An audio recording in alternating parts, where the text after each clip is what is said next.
Welcome to Table for One. I'm the narrator, and in today's video, I'll be unboxing Ultramassive. This copy was provided to me by Studio Unknown, but not in the usual way, so I'll talk more about that in a minute. Let's get rolling.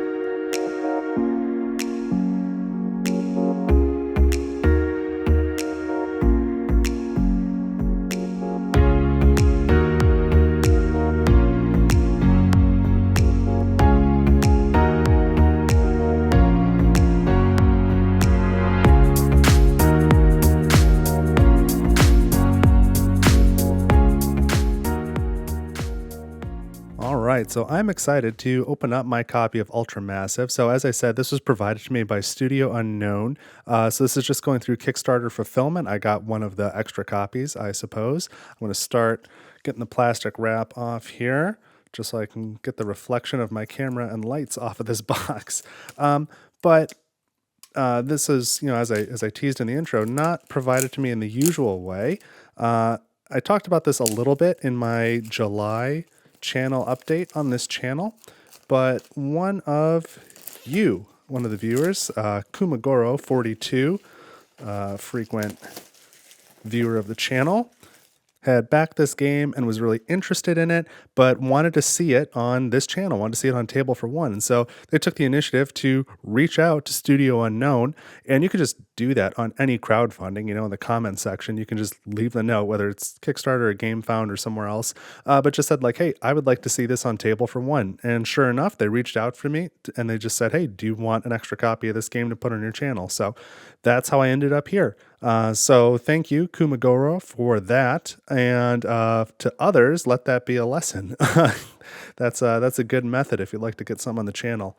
So let's see what's in here. I'm actually pretty excited about this. I've been doing some research on this game, and I think I would have missed it completely, but it seems pretty cool. So here is a punch board. We're going to have, looks like 2 of these. So I don't know if they're exactly identical, but they look pretty darn close. If they're not exactly, but they're close. So these tokens here are your regular mass, your stars. So these are your blue giants, your super giants, and your primordial black holes. Same thing over here. And these are your antimatter, and this is double-sided. So these are major. All these are the same on the back. These are minor, though, for the antimatter. And then it looks like, I don't know exactly where these are going to go, but these are numbered 1, 2, 3, 4, 5, 6, 7, 8, 9, and basic. So we'll punch these out in a bit. And then we've got our rule book here. Let's see what this looks like. That's some nice artwork. Just you are a black hole. You just jump right into it. So yeah, you are a black hole in this game trying to absorb more matter and grow, and I guess antimatter too, but try and grow your black hole larger than all of your opponents is. And I did notice on the Kickstarter for this did not originally have a solo mode. It was 2 to 4 players, but now it does have a solo mode because people requested it. So it says on the box, 1 to, on the side, you can't see that, but 1 to 4 players. So I'm excited for that. It tells you about the boards, the various types of cards, how to play the game. I looked through the PDF on the Kickstarter, but I'm sure that was a work in progress. Here's the solo mode. So I've got that at the back of the rule. Ooh, advanced resource draft. That's what those tokens are for. Okay, I was curious if they had replaced the regular board and an index at the back. That's nice. Okay, cool. Well, there's the rule book. Let's keep going. I think Studio Unknown, I think this is their first game. I might be wrong, but I think this is their first and they may have others on the way. So I'm interested to see more about this. So we've got an index here. Here's our action cards, the anomaly cards. It's just basically a picture of every type of card in the game. So a pretty short appendix. It doesn't like detail like specifics with FAQs on each card as far as I can tell. But here's some, this is good, general rulings, and then on action cards and anomalies. So, and they are calling out specific cards. So, hey, that's great. I don't know that this was necessarily super needed. It seemed pretty straightforward to me from what I've seen so far, but this is really nice to have. So bonus points for the appendix. It saves me a post on Board Game Geek every time I've got a question Got a reference card for the symbols. It's fairly large, and a giant rules reference, like one pager on the back. So it would have been nice to maybe get like a little playing card size, just reminder card of the things you need. This is a bit much. So I don't know how much I'll be checking it, but I think that the iconography and everything was this is pretty easy to figure out. So I don't know that I'll need to reference the symbols very much either. I think I'll figure it out pretty quickly. And I guess this is still nice to have. So let's get into the main components. Looks like they slid around a little bit here. And for reference, I do believe this is a retail edition of the box. I think there was a quote unquote deluxe edition. They didn't call it that, but there was another edition that I think was $5 more. And the only difference that I could see was that it was alternate art on the box and it had like a UV spot on it. So if you're wondering about deluxe editions versus regular editions, this is the retail one. So this is probably something that should be available later. All right, so here's the main board, folds in half. So this is where you track your scores and track your rounds, and you can do some resource drafting here. It's got some reminder information. This is sort of the flow of the game. So that's handy to have on the main board. These are the player boards. So let's get, interesting. Some of these have, just from the cutting of the cardboard, it's a little bit of like cardboardy string coming off of it, but that's fine. Usually, it's better than the cardboard dust I usually get, so these don't seem too bad. So 4-player game, or up to 4 players. So here is the player board. So you start as this primordial black hole, and you've got matter and antimatter spinning inwards towards the black hole, and you're trying to absorb it. And then throughout the course of play, as your black hole grows, you can become a stellar-sized black hole. And so you place this cardboard piece here onto your board, and so that covers up these 7 spaces. So your black hole's a little bit bigger and stronger, and your paths are shorter now to absorb everything. And if you get to the supermassive state, oh, you can't see where I'm pointing. So here's stellar. If you get to the supermassive size, then you can place this, I believe, and that covers up the 6 spots. So now the tracks are even shorter. It's even easier to get material into your black hole. And then there is no larger size one for ultramassive, but if you can get to 100 points or more, you're an ultramassive black hole, so that's a lot of points. This normal and hard was not on the original board that I looked at during the campaign, but I'm guessing these are thresholds for solo play to win on normal mode or hard mode. We'll see. I'm just guessing. So here's these pieces. These are, I thought these might be like cardboard, like punchboard type cardboard, but this is it's more like card stock. It is double-sided though, but you do want to be careful. I can see these getting bent potentially, but they seem okay right now. So you should have 4 of those and 4 of these. 1, 2, 3, 4. Great. Not missing anything. We'll put these in here for the time being. Maybe I'll store them another way. I don't know. Oh, it comes with some baggies. Oh, hey, and here's what I was looking for. Just some little reminder cards. This is a little bit larger than a regular playing card, but this is perfect. It's got all the icons on it. It's very legible, tells you what it is. And on the back, this tells you the flow of the game. That's what I was looking for. Great. Happy to see that. Some baggies. We may need these perhaps for some of these punch-out tokens. We'll see. Now, as for these player boards, and they are single-sided,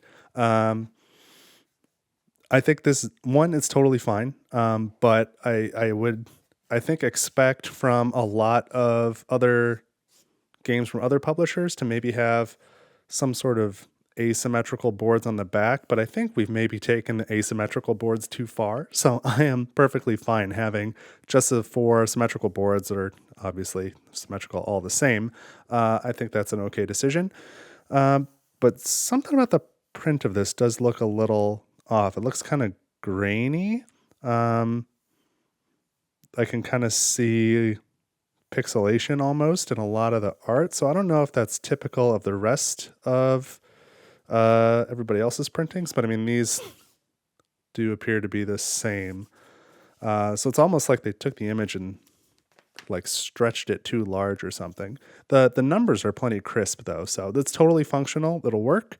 But I just want to be transparent about what I'm seeing as I unbox it. So let's get into some of the other pieces here. We've got our first player token. That's pretty cool looking. It's double-sided. Again, it's got some of that graininess though. That's interesting. But I like the color palette anyway. So first player token, that is a big chunky wooden token. It's nice. We've got these other player tokens, which will probably just go into a regular Ziploc bag. So this is single-use plastic that I don't love, but that's what it is. So we've got our screen-printed wooden pieces. There's 4 for each player. They're single-sided, not double-sided. Let's see. Well, one of them's double-sided. Take that back. So these 3 are single-sided. This one is your score tracker, and so you go up in the score track, and if you get past that, where'd it go? Right there. If you get past that ultramassive size, then as you go up, you flip it over, and it says 100, and you can keep going. I don't imagine you would forget that you got past ultramassive, that you got past 100, but it's there. That's nice. And this is the round tracker, so this just goes here. So these wooden pieces look good. None of them are stuck together, so that's nice. I didn't have to pry them apart. Next, we've got these wooden cubes. These are cooldown tokens. So there should be 40 of these, and you just use these to track what cards you have played in a given round, because you're going to be gaining a bunch of cards as you play this game, and they're like once per round or once per turn, something like that. So this just helps you to keep track of what you used, and I think that's just a very simple, it's not an overcomplicated solution, and I like that. Might as well count them out real quick here. 35, 40. Okay, great. I've got them all. So there's my wooden cooldown cubes. Next, we've got, I didn't think these were going to be wooden. That's pretty nice. I thought these would be cardboard punch-outs as well. These are wormhole tokens. So they are all double-sided. On one side, you've got your wormholes, and when you use them to transfer matter or antimatter between them, like from here to here, then they, after they've been used, they collapse, and you flip them over to this X side, and then you can use other game effects to be able to flip them back over or move them around. So let's make sure I got these.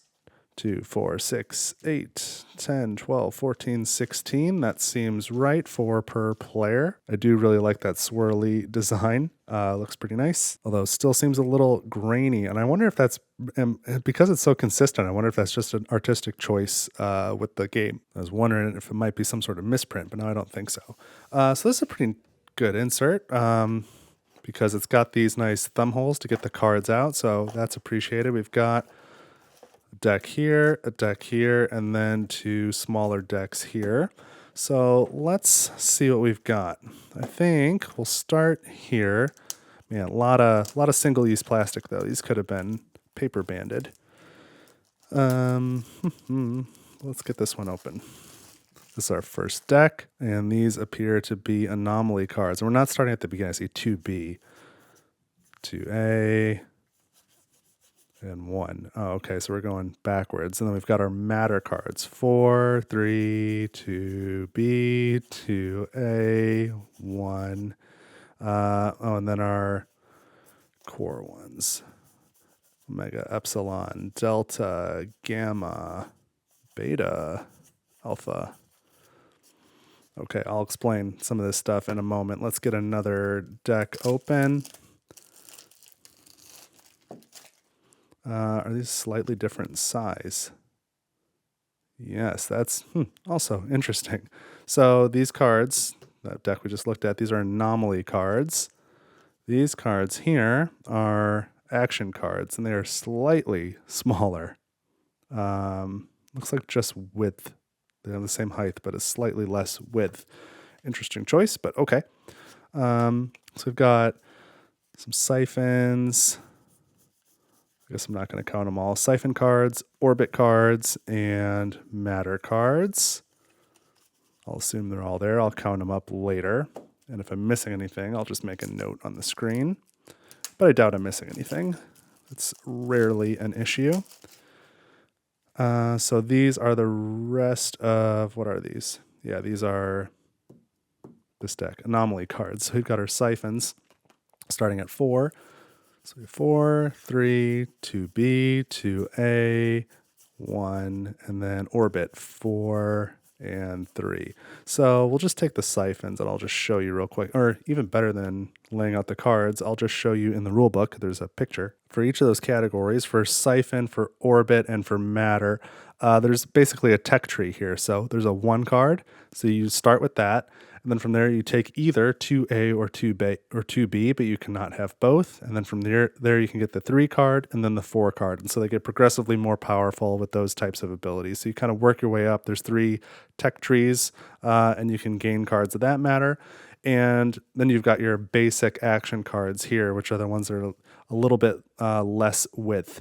And these allow you to perform your basic actions, and they may or may not become more powerful or be able to combo depending on the type. There's matter, orbit, and siphon basic action cards, and then matter, orbit, and siphon anomaly cards. So they'll probably interact with each other. You'll make like a neat little tableau of your own cards and be able to start getting combos going.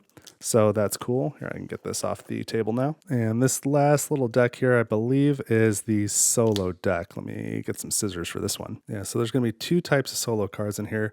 These more reddish ones are challenge cards, and then these other ones are resource cards. And I don't know why a couple of those resources were separate from the rest, but here's the resource cards, challenge cards. Oh, they've got, I guess, challenges with resource backs to throw you off. That's that's interesting. 10, 9, 8, 7, 6, 5, 4, 3, 2, 1. Yeah, they're all numbered. So 10 challenge cards, and then 18 of these from 18 down to 1. Reverse order here, but there are the resource cards. So these are used in solo mode, which I don't know how to play yet. I've only seen how to play the multiplayer, but I will get a solo playthrough on the channel. And ideally, that will be the same time that I release this video. So that's what I'm aiming for. So now I'm going to take all this stuff and sort of sort it out. I'll get it back in the box. I'll come back afterwards, show you how I boxed it up, give you any other thoughts that I have after I've gone through this more extensively. So stick around, and here we go.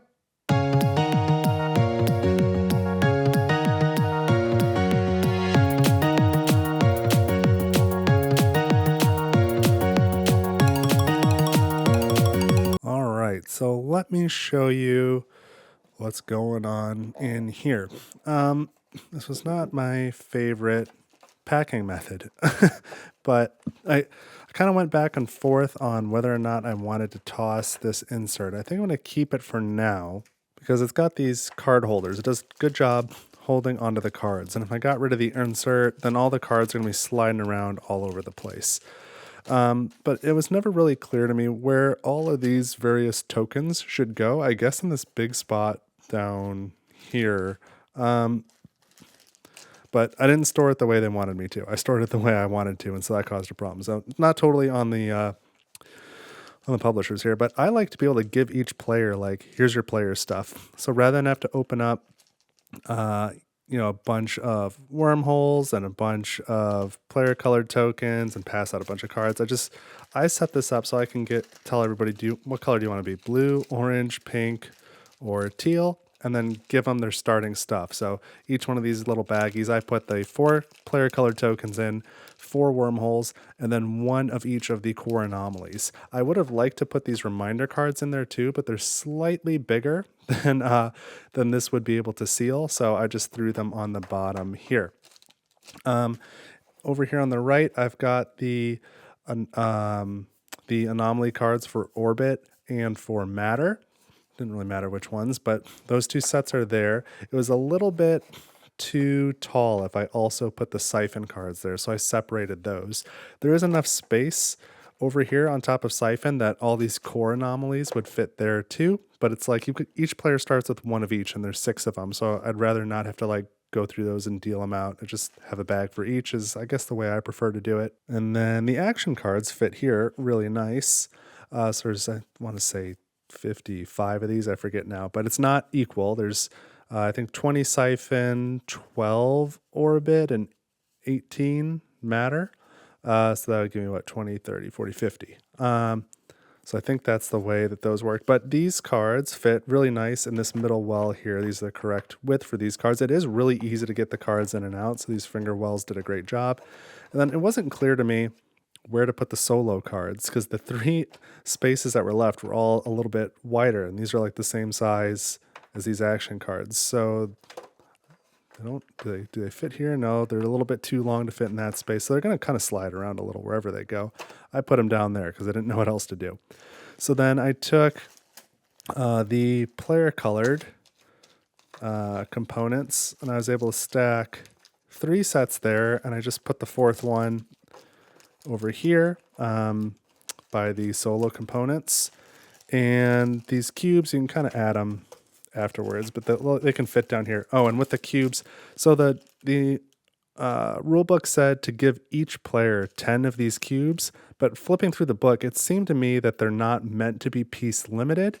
It's just there's 40 here, so divide them evenly among 4 players. You get 10 each, right? So I just put them in their own bag rather than put 10 in each because maybe we're playing a 2-player game and maybe we need more than 10, right? I don't know. I don't know how likely that is, but here's just a common supply. And then in there, I also put this round tracker token as well. So we've got each player's got their own bag, and then we've got this bag of common supplies that we can sort of dump and open here. Then, this was interesting. The widths are slightly different on the player boards versus the score tracking board, like the main board. So take your 4 player boards and you put those in first, and then there is a little notch you can see right here. That is to accommodate the extra width of this player board. So it fits just right, but just know that that's how it goes. If you try and put this in first, it's going to be wonky. As for these are for a draft variant, which I don't foresee using. It's not something we typically do over here when we play, but I kind of, there's little wells here to be able to pick some of these boards up more easily, and so I kind of just stuck some of these in the wells. It makes them all fall and go all over the place when you take these out. It kind of makes a mess, but that was the best I came up with. Might be able to, I can't quite. Oh, maybe there. That's not bad. Do they fit back there too? That would be better. No, not quite. I'm sure there was a plan, and I'm just not smart enough to figure it out.